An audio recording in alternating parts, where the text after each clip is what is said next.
Salut à toi, pensée du jour numéro 205.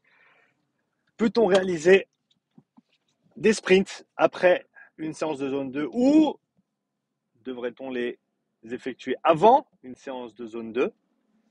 Je pense que c'est une bonne question. Il n'y a pas qu'une seule réponse. D'ailleurs, c'est une question que une version de la question que Ioannis m'a posée sur YouTube.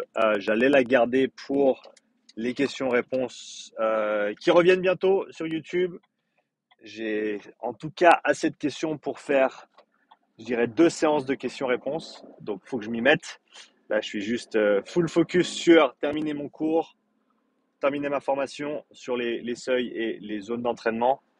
Donc, je suis vraiment en route pour que ça se concrétise la semaine prochaine. En tout cas, on planche dessus, donc on continue comme ça. Mais donc voilà, la question du jour, les sprints avant ou après la zone 2 et le cas échéant, est-ce qu'il faut du temps de repos ou dans quel contexte on utiliserait une option au-delà de l'autre ou en faveur de l'autre ou plutôt que l'autre. On va essayer de parler bien parler français aujourd'hui. Donc, quelle option choisir? Déjà, je pense que on en revient à simplement l'objectif de la séance ou dans le cadre un petit peu plus général, l'objectif du bloc d'entraînement de cet athlète. Qu'est-ce qu'on est en train d'essayer de développer et de travailler? C'est clair que si on est dans une phase où on essaye de maximiser la production de puissance, maximiser le recrutement au niveau musculaire, l'activation au niveau neuromusculaire. Là, on aura certainement avantage à faire les sprints en début de séance. Donc, après un bon échauffement, bien sûr, toujours. Et donc, faire les sprints d'entrée de jeu. Et ensuite, si on veut accumuler du volume, rajouter de la zone 2 après la séance de haute intensité. J'avais déjà parlé, alors ça c'était dans le cadre, il me semble, de la formation de Kevin, j'avais parlé de l'idée d'optimiser les adaptations au niveau métabolique. Donc c'est clair qu'après une séance de sprint, on va avoir des valeurs de lactatémie qui sont élevées. D'accord, on va avoir des produits métaboliques qui découlent simplement de l'activation de certains types de fibres et des différents processus énergétiques engagés qui va faire que l'environnement interne, l'environnement métabolique n'est pas nécessairement propice aux adaptations telles que l'oxydation des graisses, la maximisation, maximisation, maximiser, ça se dit maximisation, je suis pas sûr, de l'utilisation au niveau des mitochondries, de leur développement capillaire aussi. Donc, pendant un certain temps après les sprints, on n'aura pas le milieu interne idéal pour tout ça. Cela étant dit, euh, de faire en sorte que le corps sache switcher de l'un à l'autre en le faisant simplement, donc avoir des efforts de haute intensité et voir à quelle vitesse on va pouvoir redescendre de ces hautes intensités, rétablir son milieu métabolique interne de manière pour être prêt pour la récupération, pour être prêt pour la séance suivante. Alors, à mon avis, c'est clairement un développement qui se fait plutôt via le travail de basse intensité, donc soit sur d'autres séances, soit dans un autre format. Cela étant dit, ça se fait beaucoup par exemple en cyclisme, où tu vas faire un gros échauffement, une grosse séance d'intensité et tu vas rajouter du volume de zone 2 derrière, simplement pour rajouter du volume et continuer à développer cette base de travail.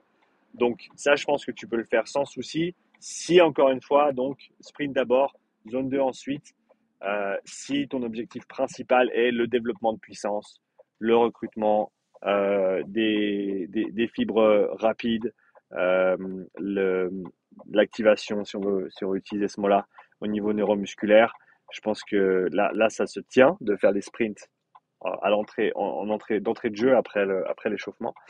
Euh, mais si l'autre option, en tout cas l'autre contexte que je vois et qui amènerait une réponse opposée, c'est si non, tu as un focus de développement au niveau endurance fondamentale, au niveau oxydation des graisses, au niveau mitochondrial et capillaire, au niveau dominante parasympathique, et ben là, euh, si tu veux continuer ce développement, mais mais faire un petit rappel de puissance parce que peut-être tu fais principalement de la zone 2 euh, ou principalement de l'endurance fondamentale, mais tu ne veux pas garder cette capacité à utiliser, à recruter ces fibres rapides.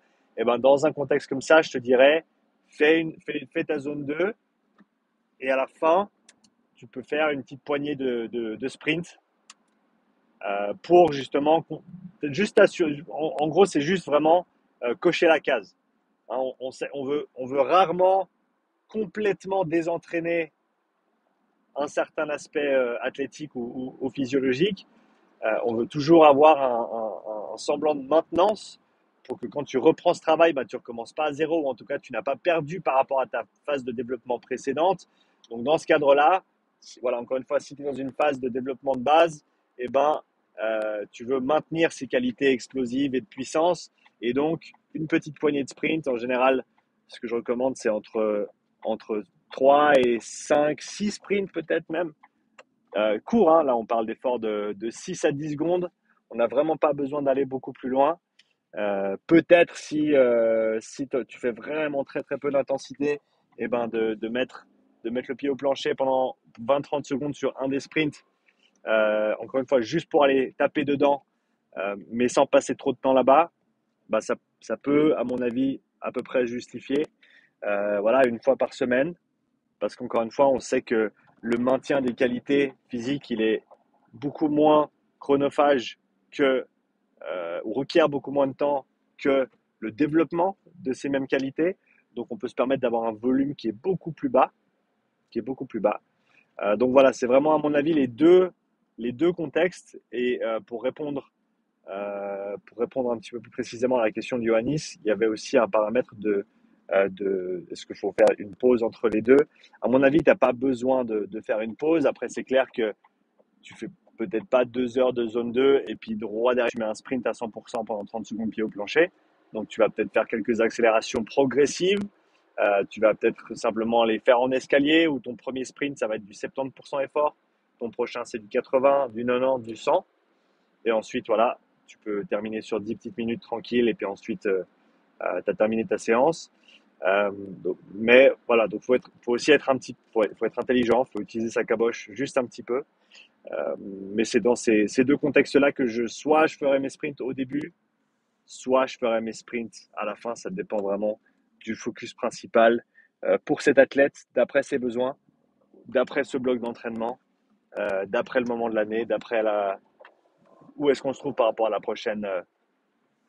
prochaine compétition. Donc, simplement une histoire d'organisation ou de périodisation des entraînements. Donc, voilà pour cette petite question. Si tu as apprécié la pensée du jour, comme d'habitude, laisse-moi un petit like. N'oublie pas de me laisser un petit commentaire aussi, parce que ça m'aide beaucoup. Si tu apprécies le travail que je fais, les commentaires signalent à YouTube que le contenu est de qualité, que le contenu est engageant et va donc le recommander à plus de personnes. Euh, peut-être, ça c'est un petit à côté qui peut être sympa, parce qu'il y a eu plusieurs personnes qui me l'ont demandé récemment, c'est parler un petit peu de référencement, vu qu'il me reste encore 4-5 minutes de route.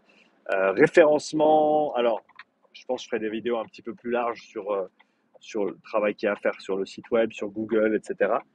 Mais en parlant de référencement sur YouTube, pour ceux que ça intéresse, donc si ça ne t'intéresse pas, laisse-moi un like pour ce que j'ai dit avant et puis tu peux passer à la prochaine vidéo. Mais si ça t'intéresse, eh ben, je pense que le référencement YouTube, c'est quelque chose qui est intéressant si tu essayes de te développer sur YouTube. Faut penser à YouTube comme un moteur de recherche.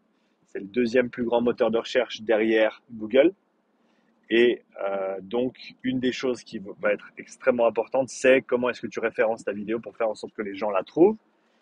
Et les deux choses qui sont fondamentalement importantes pour une vidéo YouTube, pour son succès. Alors certes, il faut du contenu de grande qualité, oui, mais avant ça, il faut que les gens regardent ta vidéo, veuillent regarder ta vidéo. Et donc, dans ce cadre-là, la vignette et le titre sont extrêmement importants. Et pour ça, il ne faut pas chercher midi à 14h. Tu vas regarder les chaînes qui fonctionnent bien et simplement avec un esprit critique ou en essayant d'avoir une réflexion sur comment tu réagis à différentes vignettes, comment tu réagis à différents titres, de comprendre comment mieux organiser des titres. Et ça, il y a assez de tutoriels en ligne sur YouTube, sur des blogs, comment faire une bonne vignette YouTube, comment faire, comment écrire un titre pour une vidéo YouTube. C'est important d'avoir du texte dans ta description aussi, si tu veux que ta vidéo soit bien référencée. Donc de l'ordre de 300 à 400, je crois que c'est mots. Ouais, c'est mots. 300 à 400 mots, pas caractères. Donc il faut écrire un ou deux petits paragraphes quand même, avec des mots-clés bien sûr qui vont se retrouver non seulement dans ta vidéo, mais qui sont pertinents par rapport au sujet que tu es en train d'aborder.